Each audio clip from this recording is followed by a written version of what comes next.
Assalamualaikum warahmatullahi wabarakatuh. Kami dari kumpulan 5 akan membentangkan modifikasi tingkah laku pembelajaran iaitu token ekonomi. Kumpulan kami terdiri daripada saya, Suraya, Tasnim, Alisa dan Farizwan. Definisi.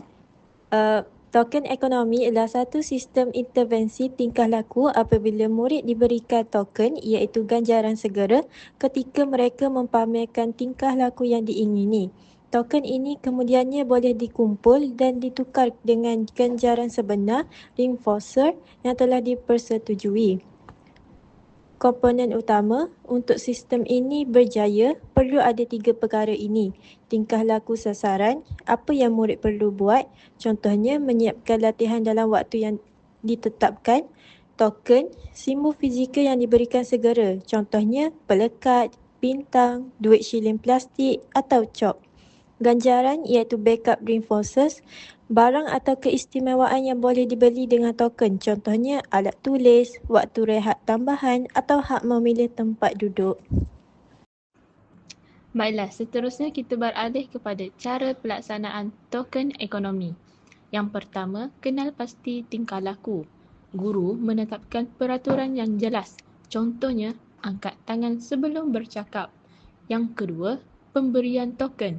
Setiap kali murid buat perkara baik, guru perlu memberikan token dengan segera. Yang ketiga, pertukaran. Selepas jumlah tertentu dicapai, contohnya 10 bintang, murid boleh menukarkannya dengan hadiah. Kelebihan token ekonomi ini adalah yang pertama, ganjaran serta-merta. Murid terus rasa dihargai sebaik sahaja mereka berkelakuan baik tanpa perlu tunggu sehingga hujung minggu. Yang kedua, dapat meningkatkan motivasi. Token ekonomi ini mewujudkan elemen permainan atau cabaran yang menyeronokkan di dalam kelas. Yang ketiga, token ekonomi ini sesuai untuk pelbagai jenis peringkat.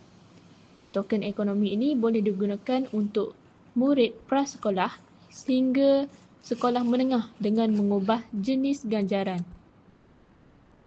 Contoh situasi token ekonomi ini adalah Ali berjaya menghantar buku latihan tepat pada waktunya. Guru memberikan 1 pelekat bintang pada carta nama Ali. Apabila bintang Ali cukup 5, dia dibenarkan meminjam buku cerita kegemarannya untuk dibawa pulang. Sekian itu sahaja daripada kumpulan kami. Terima kasih.